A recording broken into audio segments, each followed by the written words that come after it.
Bismillahirrahmanirrahim. Alhamdulillahirabbil alamin. Wa bihi nasta'in ala umurid dunya waddin. Asyhadu an la ilaha illallah wa asyhadu anna Muhammadan abduhu wa rasuluh. Allahumma salli ala Muhammad wa ala ali Muhammad.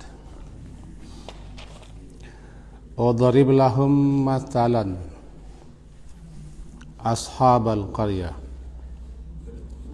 idza ja'ahal mursalun idh arsalna ilaihim ithnaini fakadzabuhuma fa'azzazna bi thalithin faqalu inna ilaikum mursalun qalu ma antum illa basharum mithluna wa ma anzala ar-rahmanu min syai' in antum illa takzibun. Surat Yasin, surat ke-36. Kita baca tadi ayat 3 balik.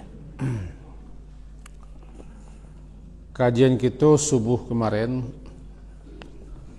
ayat 2 balik, lalu selesai ujungnya lah. Maka kita jawab saja di situ. Intinya adalah bahwa segala sesuatu telah tercatat dan tertulis di Lauh Mahfuz. Bahkan sebelum segala sesuatu Allah ciptakan, maka segala sesuatunya itu telah dituliskan. Apa yang akan berlaku, yang akan terjadi sampai hari kiamat. Dan tidak satu pun yang tidak tercatat, yang tidak tertulis. Namanya fi kitabim mubin. Kemudian salah satu yang diingatkan kepada kita adalah naktubu ma qaddamu wa atharahum. Kami mencatat, kami menulis apa saja yang telah mereka kerjakan, qaddamu wa atharahum, dan bekas-bekas jejak peninggalan mereka, akulla syai'in, dan segala sesuatunya, ahsainahu, telah kami himpun, kami kumpulkan, kami hitung dengan rinci dan teliti, fi imami mubin, di kitab yang nyata, yang jelas. Mari kita pahami seketik lagi. Asajo karajo kita, nalah kita lakukan, namanya maqaddamu. Termasuk salat subuh sebentar ko,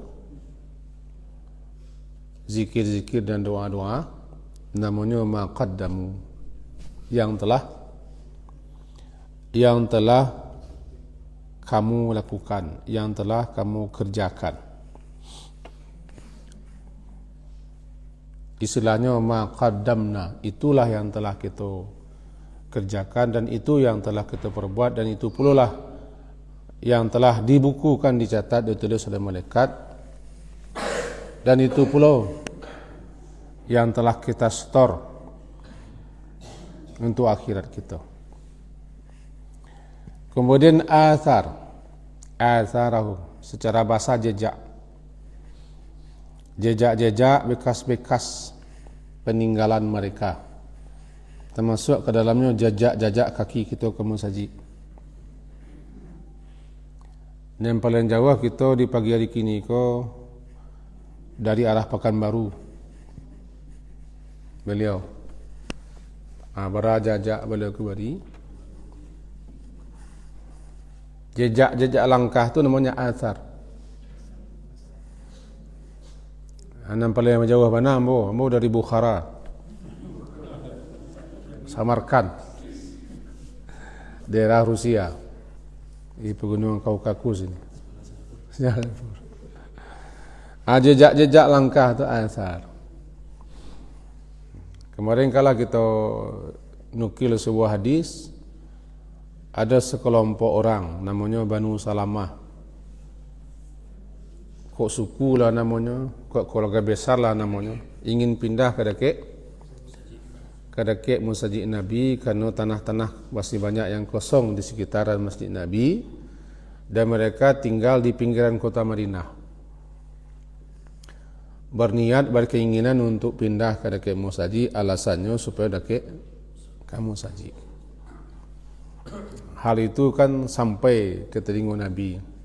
Lalu Nabi panggil orang-orang pesan Nabi, kalian tetap sajalah di tampek kalian di tinggal kini. Nanti langkah-langkah kaki kalian, kata Nabi, jejak langkah kaki kalian ditulis, dicatat. Tak lebih rancak lah tinggal dekat masjid, dia dengan jauh masjid. Tapi kalau makin jauh daripada masjid, makin jauh lah masjid dah, ya bela dekat masjid tinggal. Intinya apa? Langkah-langkah kaki. Maka melebarlah pemahaman itu kepada saja yang kita tinggalkan setelah kita pergi meninggalkan dunia. Namanya peninggalan warisan-warisan, karya-karya, peninggalan warisan-warisan atau bekas-bekas jejak-jejak kita du. Yang pertama hasanah, yang kedua sayi'ah. Kedua-duanya akan terus menyusul, mengalir kepada kita setelah kita meninggal. Kalau peninggalan cikona baik-baik, hasanah, dan terus dimanfaatkan, dipakai, dipergunakan oleh orang banyak, dikembangkan, disebarluaskan, maka semua pahala-pahala yang didapat orang banyak itu, kita yang meninggal akan terus mendapat. Namanya inna mimma yalhaqul mu'min min ba'di mautihi min amali wa sanatihi. Di antara yang akan terus menyusul, menjumpai seseorang setelahnya mati nanti daripada amalan kebaikannya adalah itu salah satunya, karya-karya peninggalannya. Kalau begitu jangan sampai kita tidak punya peninggalan, tidak punya karya. Lah mati kita habis selai. Untuk itu ada namanya sedekah jariah, masjid yang dibangun, air yang dialirkan, mushaf yang disebarluaskan, rumah-rumah yang ditinggalkan sehingga dipakai dihuni oleh orang yang tidak punya rumah, dan lain-lain sebagai macam. Atau rintisan-rintisan gitu. Termasuk apa? Ilmu yang kita sebarluaskan, baik berupa tulisan ataupun berupa tayangan-tayangan, semuanya kalau dipakai, dipergunakan, dimanfaatkan orang lain akan terus dan tercatat, tertulis. Yang paling celaka kalau itu sayi'ah, yang buruk-buruk. Sampai kini si Qabil masih berdosa. Siasa na mati dunia ko, Qabil mendengar dosa. Qabil kan anak Nabi Adam. Karenanya yang merintis pembunuhan pertama kali. Maka sia saja nama membunuh berdosa dan dosanya ditanggung oleh Qabil. Sia saja nama membunuh orang membunuh itu berdosa, si Qabil lepek lah. Karenanya nama rintis. Siana merintis, siana meninggalkan karya-karya jelek, peninggalan-peninggalan jelek, hati-hati. Hendak tobat, minta ampun, berantas, diralat balik. Lebih-lebih melalui media sosial, tayangan-tayangan lah kita buat, selfie kita ketika itu dalam keadaan mengumbar aib gitu, ya no, terusnya bama apuih ke langit, ke gorel apuih. Jadi hati-hati semua karya-karya Karena semuanya sunnah hasanah cek, sunnah sayyi'ah cek. Semuanya asar. Kami akan catat itu asar mereka. Naktubu ma qaddamu wa atharahum. Kira-kira begitu mengenang gaji ke petang. Jadi saran kita, usulan kita, kau dapat awak meninggal aku ada jejak awak. Sebab kita meninggal dia bisa beramal. Tapi bagi orang punya jejak, seakannya masih hidup. Mati si A, kalau si A aku punya jejak, punya peninggalan, punya hal yang akan terus dipakai dimanfaatkan orang, jasadnya lah mati, tapi dia masih hidup. Hanya hidup, peninggalannya, seakan-akannya masih hidup. Jangan sampai kita mati, hilang lanyok. Cahaya masuk ke pasir, hilang lanyok. Tak ada nangka mengalir kawak, tak ada leh. Nangka mengalir kawak leh. Nangka mengalir sedekah jariah, wakaf. Ilmu yang dimanfaatkan orang banyak. Anak saleh yang ditinggalkan. Masjid yang dibangun. Mushaf, buku-buku, kitab-kitab yang diwariskan. Nahar, sungai-sungai yang dialirkan atau air-air sumur yang dikeluarkan dipakai orang. Rumah-rumah yang ditinggalkan. Kita masuk kebun-kebun, parak-parak, batang-batang kayu yang kita tanam sampai kini peti orang buahnya. Kok tupai nak makan, kok mancik nak makan, kok burung nak makan, tetap dapat pahala. Atau diambil orang, dicilik orang setiap hari, dapat pahala nak menanam. Kadangnya meninggalkan yang bermanfaat. Semuanya asar.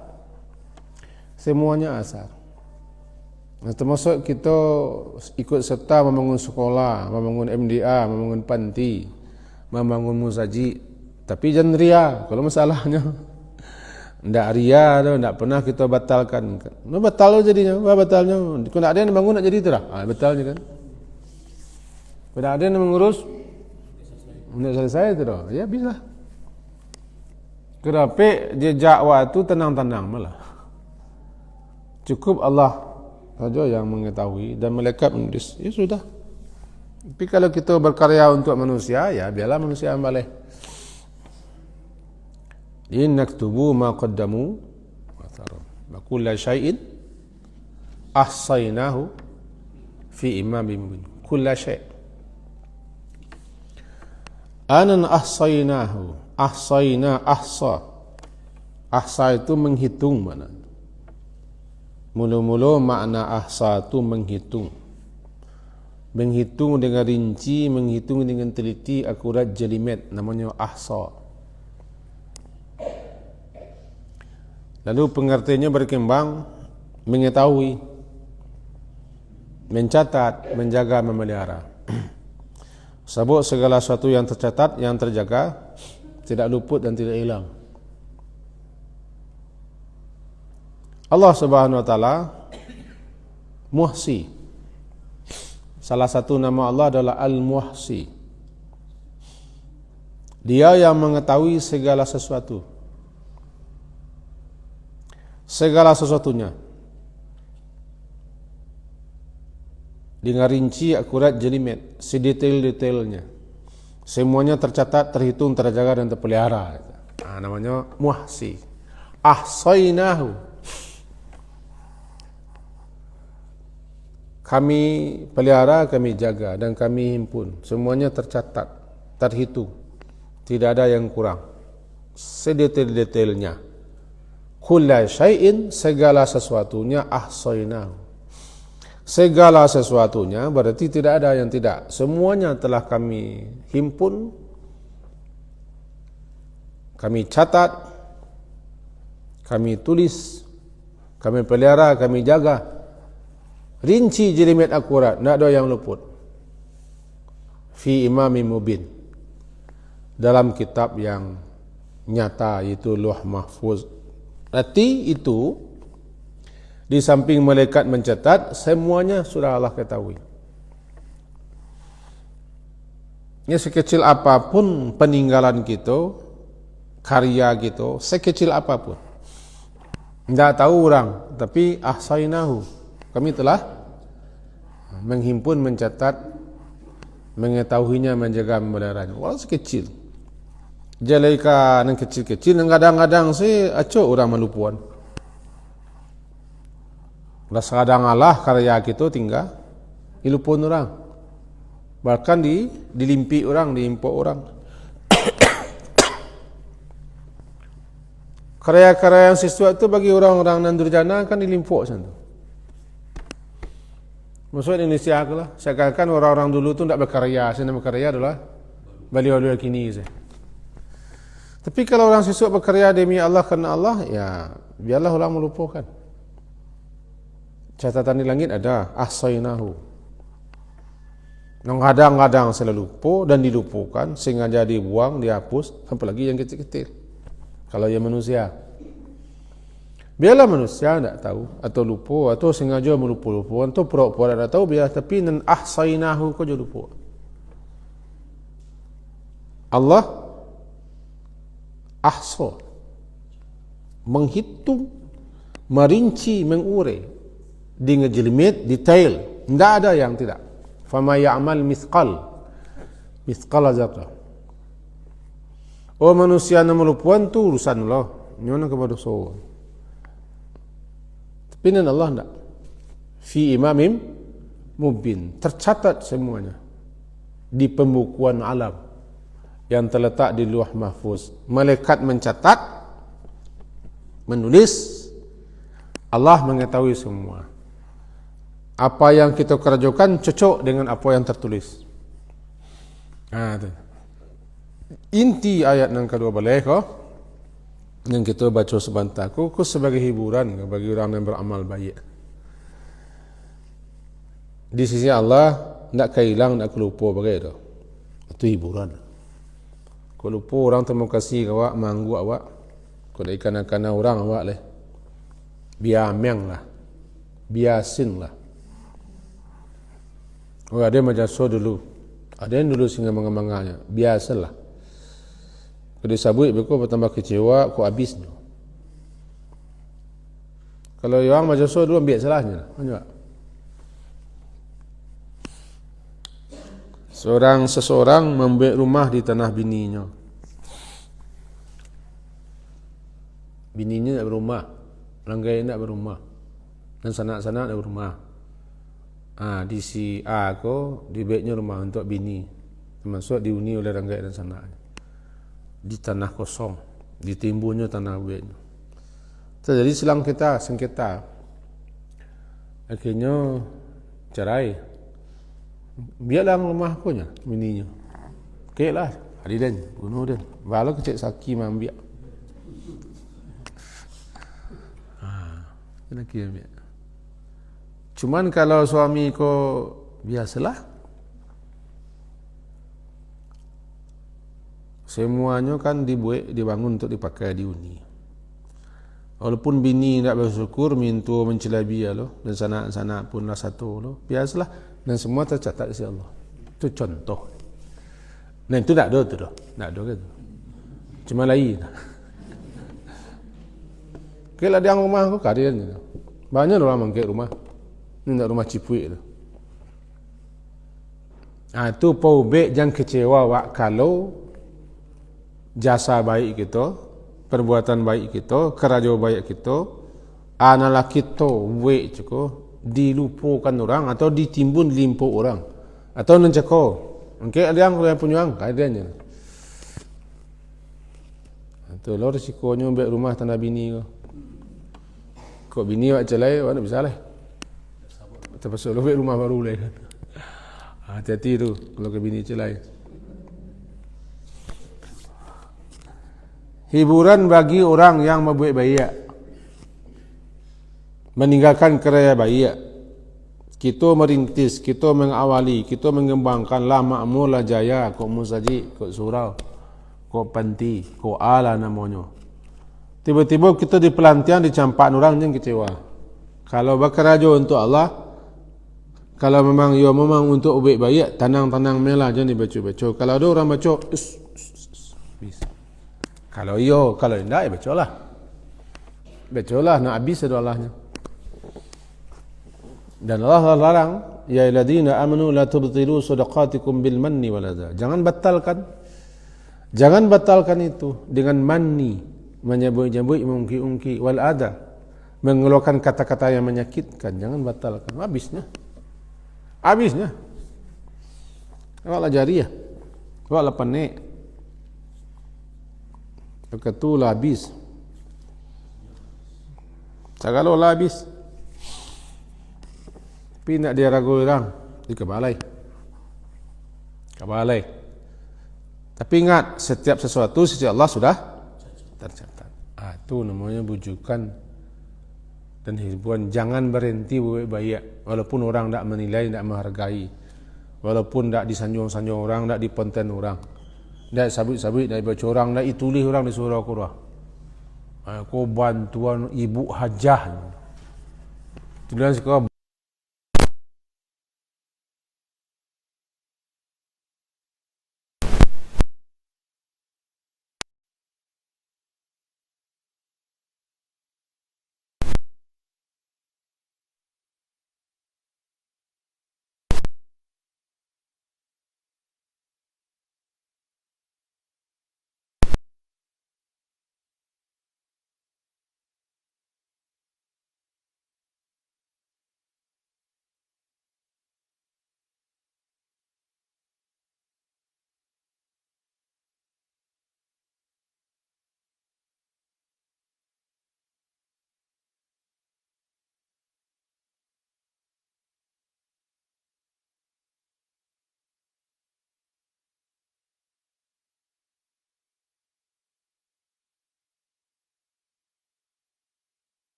Perangai, tindak tanduk, tingkah laku, sikap orang-orang Quraisy Makkah kepada Nabi Muhammad.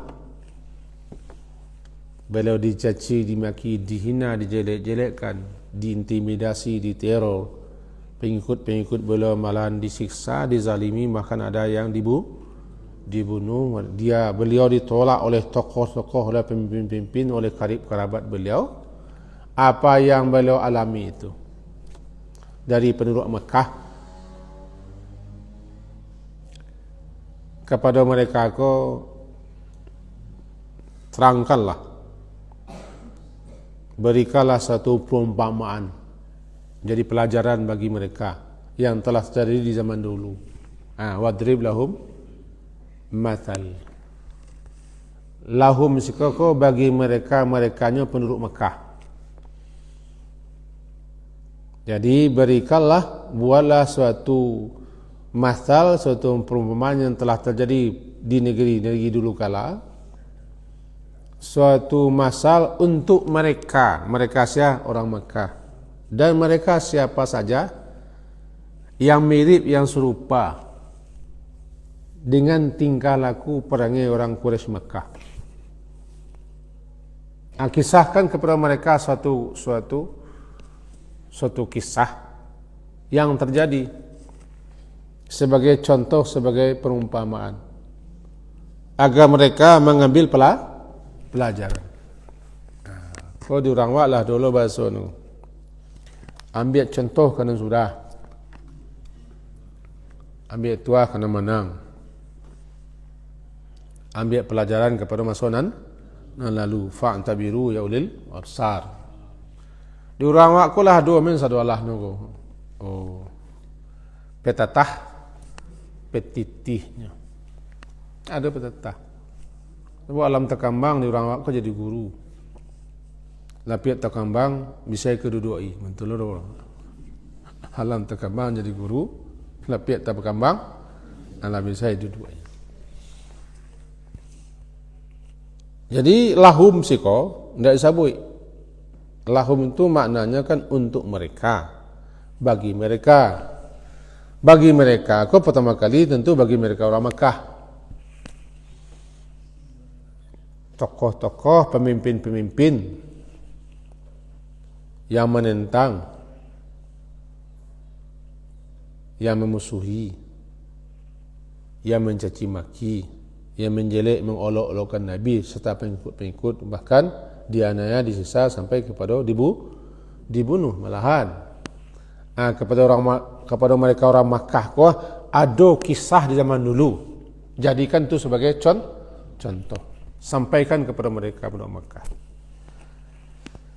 Dan kepada penduduk-penduduk negeri-negeri, kaum-kaum dimanapun berada. Kalau parangai tingkah laku, sewaktu datang kebenaran, datang dakwah, datang seruan, datang ajan, samo parangai itu, masuk nun ke lahum. Lahum itu namanya. Andaikan negari kita Tanjung Medan kuat, takai tulu kerajaan, lahum namanya.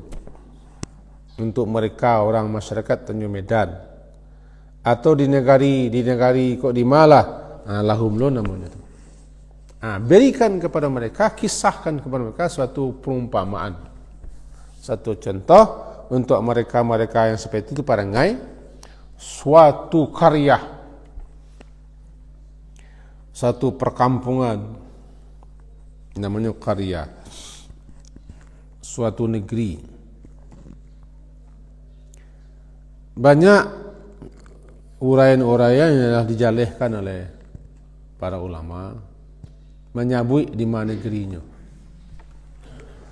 Ada yang mengecekkan yang paling populer itu terjadi di Antioquia, di daerah Suriah kini. Itu pernah dulu di zaman Nabi Isa, tapi pendapat itu dibantah. Karena selagi Al-Quran tidak menjalihkan 5 lokasi dan tidak memberi nama, tanggal, lokasi tidak, nama tidak, tanggal tidak, berarti kau bisa di mana saja. Meskipun para ulama-ulama menyatakan itu pernah terjadi dulu zaman Nabi Isa. Ketika Nabi Isa mengutus sahabat-sahabat beliau untuk mendakwahi suatu kampung, suatu negeri. Tapi kau tidak semua ulama memahami seperti itu. Dan ada yang menyebut negari lain, Yunani, macam-macam lah.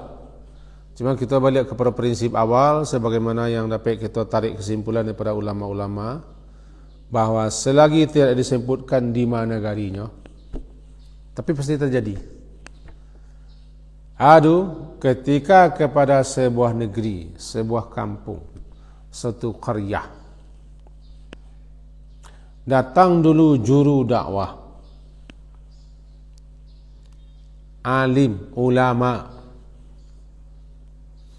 mengajak, menyeru mereka agar beriman kepada Allah, beriman kepada akhirat, agar menyembah Allah, menjalihkan kepada mereka kau mengapa dicipta, untuk apa dicipta, dan apa yang mesti dilakukan dalam hidup kau. kekal setelah hidup kau. Dia peringatan kepada masyarakat, kepada negeri, kepada kampung cakap tu. Dikirim ke situ rasul-rasul, baik rasul yang Allah sendiri yang mengutus ataupun nanti rasul-rasul utusan-utusan dikirim ke daerah-daerah itu untuk mendakwahi. Ternyata utusan itu, rasul itu atau juru dakwah itu ditentang, dimusuhi, diancam, diteror, bahkan dibunuhi. Aku pernah terjadi dulu. Apa akibat yang mereka alami lantaran mereka membunuh, menyingkirkan para juru-juru dakwah atau para rasul siapa sajalah. Jangan sampai terjadi itu kepada kalian hai orang Mekah. Sebab perangai nang kalian apa kini ko, nang kalian lakukan kini ko, tingkah laku kalian kini ko, menolak Nabi Muhammad, menentang, memusuhinya. Perangai kalian ko mirip dengan perangai suatu negari siswa. Begitu kira. Akibatnya negari itu ditunggalangkangkan Allah, diporak-porandakan. Antara mereka membunuh rasul-rasul atau utusan-utusan. Jangan sampai menimpolo kepada kalian hai penduduk Makkah, kira begitu. Kalau kita bawa ke negara iwak, jangan sampai terjadi lo negara iwak terkaitu. Aduh, kalau bangkang, menentang, memusuhi, mengejek, mengolok-olok, mencaci maki, meremehkan, bahkan menangkapi, memenjarakan, puncaknya membunuh para juru-juru dakwah, para penyuruh-penyuruh umat. Kalau itu namanya kalianlah mirip dengan suatu qaryah. Kok di Suriah lah namanya, kok di Timur Tengah lah namanya, kok di Madinah lah. Pernah ada dulu suatu qaryah yang seperti qaryah suatu negeri yang perangai mereka seperti itu. Kalau itu lo kalian lakukan, kira-kira begitu bunyinya. Nah, kan Nabi Muhammad perginya begitu. Wadrib lahum, ya Muhammad, idrib lahum, buatlah, unjukkanlah, terangkanlah kepada mereka suatu mathal, suatu perumpamaan, yaitu perumpamaannya sebuah negeri. Ashabal qaryah. Ada ashabal qaryah, penduduk suatu negeri. Tidak disebutkan siko negerinya, tapi terjadi. Menjadi contoh, menjadi suri teladan, menjadi pelajaran berharga bagi orang belakang.